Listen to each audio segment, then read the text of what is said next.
Welcome everybody to Alloy 7. My name is Brian, better known as BC, the fearless leader of this movement to help YouTube creators, entrepreneurs, small business owners understand how to master the YouTube platform so that you can use it to impact lives in a positive way. Tonight we want to focus on this idea of using copyrighted music on your YouTube channel, why it's a bad idea, and more specifically, why it's so hard to do it.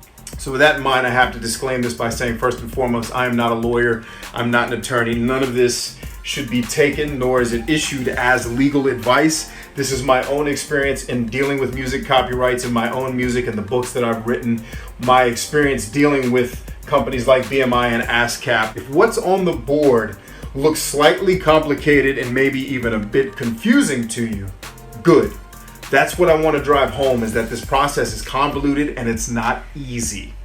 And that's why it's hard to use music and why I advise against it. Copyrights. Two things I want you to think about when it comes to music copyrights, and that is musical composition and sound recording. What does that mean? Very simple. Musical composition. If you ever seen somebody sit down at the piano and they're playing a song and they're reading sheet music, that sheet music is a part of a musical composition. Okay, it may be the whole of it, but if you're talking about a song that also has lyrics, that those written lyrics are part of the musical composition. Okay, that makes sense. Good. Nod your head like this if it makes sense, even though I can't see you. Second, the sound recording. This is when Beyonce goes into the music studio and actually performs a fixed performance of the written material. And then that goes on to, those become what's called the masters, if you will. And that becomes a sound recording, also something that can be copyrighted. When you deal with the Patent and Trademark Office, you deal with the Copyright Office, you can send both the musical composition and the audio recordings of the music that you make. And both of those can receive a copyright. The copyright owners maintain the right to reproduce, to distribute, to create derivative and transformative works, and to perform the songs. And that's where you're going to see YouTube comes in. This performing of the songs, or this distribution of the songs, is where we're really getting into issues as it relates to having music on YouTube. Okay? So remember, musical composition and sound recording, the people who own these rights also maintain the rights to push the music out there in the way that they see fit. The reason why this gets tough, so a lot of you will ask me, well, if that's the case, then as with everything on YouTube, I just need to go get permission from the copyright owner to use the music on my Grand Theft Auto montage, right? Not so fast, because depending on the song you want to use, here's where it gets funky. More than one person may own the musical composition and the sound recording, right? So if I wrote a song for Beyonce, this is probably a bad example because when we start getting record labels involved, it gets even more complicated. But if I wrote a song for Beyonce, it's altogether possible that I would retain the musical composition rights to the song. Now, she may go into the studio and record it. Let's just say she doesn't do it with a label. She does it herself. She can then retain the sound recording copyrights. So even if you went to Beyonce and said, hey, yo, I would like to use your song on a work that I'm making, it may not completely answer the mail because you've still got the musical composition, which is part of this whole mashup that becomes the copyrights governing the music. Okay? So remember, whoever owns these copyrights usually maintains the rights to distribute, etc., etc. So let's talk about this license to perform.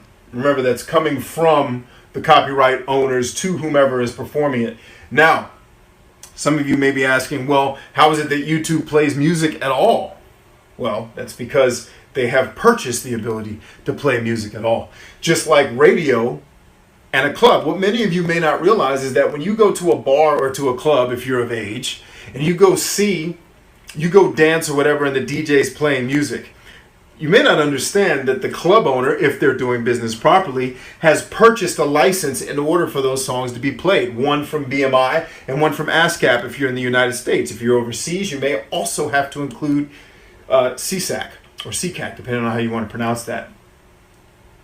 The club owner is going to pay a license. In my previous life, as a Fortune 500 manager, as a commercial real estate guru, I had to pay both of these folks in order for music to be played in the buildings that I managed. Okay?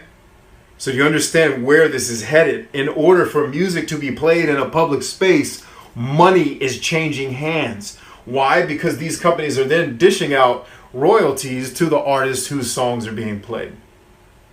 Now does it start to make sense why YouTube is so anal about not just allowing you to upload music? Here's where a lot of people start to question, though. You can go back to 2009 and read a lot of the forums and questions about YouTube where people will ask this question. Well, we know now, because YouTube was ordered to, that they pay money to ASCAP and I believe BMI at this point.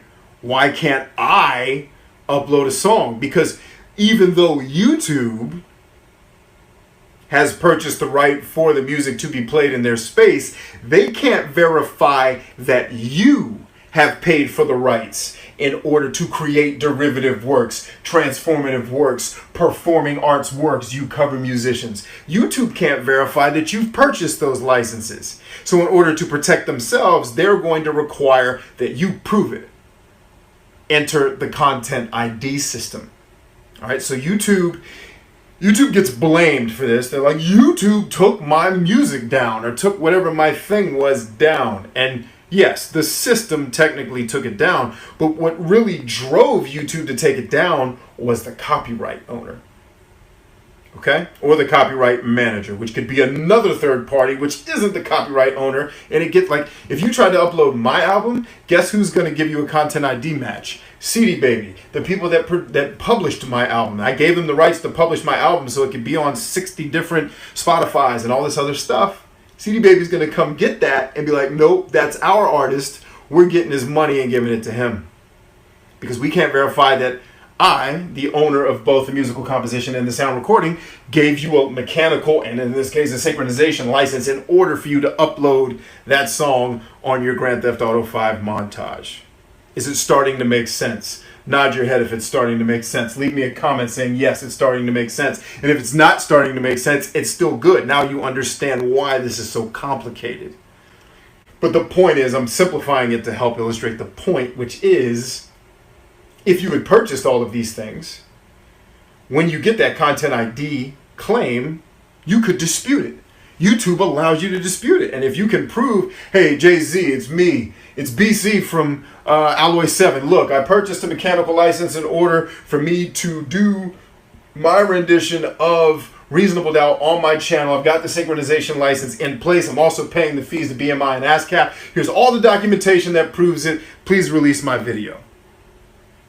And there is a small chance, I believe, that your video could be released. You gamers out there who get mad, like, I'm just uploading Zelda and it claimed the song, but it's just the music from the game. Why am I getting a claim? Because Nintendo, in that particular case, in the temple that you were in Wind Waker, didn't own the rights to the song that was playing there. They didn't own the musical composition or the sound recording. What they had was a license to make a transformative work and to distribute that transformative work for money. But it did not give them the right to give you a license to upload it and make a transformative work out of it. Hence the content ID claim on the music inside your video game. Makes sense. Excellent. Coming over to you musicians who want to do covers. Right? Same principles in place. You upload that cover, you're thinking, well, this is a transformative work, this should be covered under fair use, but not when it comes to music, because unless it's a remix that you can prove is a remix, if it's just a cover of an existing song, then you are performing the sound recording. Now, I may have some of my terminology wrong, you lawyers and music copyright professionals out there, feel free to correct me. But the point is, if you don't have the proper licensure in place, you don't just have the right to throw your covers, even to perform covers in a place. Technically, you should have a mechanical license to do that. If you're the guy that plays, old Weezer songs in the park, technically, that's probably an overly specific example and way too anal. But the point is, dealing with music copyright is not simple. That's why doing it on YouTube is a pain. And that's why you should avoid using copyrighted music to the degree that you can, unless one, you can prove that the music is in the public domain, or two, you can prove that it's Creative Commons non-copyrighted music. Right? People that have given you blanket permission to use their music that's not carrying a copyright that they have to then issue you a license to use. So this is the much more complicated answer than I typically give people, because I'm not going to type all of that out in the comment section of a video. But I figured it was high time I made a video explaining it to you all, so that I don't have to get 100 questions a week about whether or not I can upload a Beyonce or a Taylor Swift or a Katy Perry song over the work that I'm doing on my channel.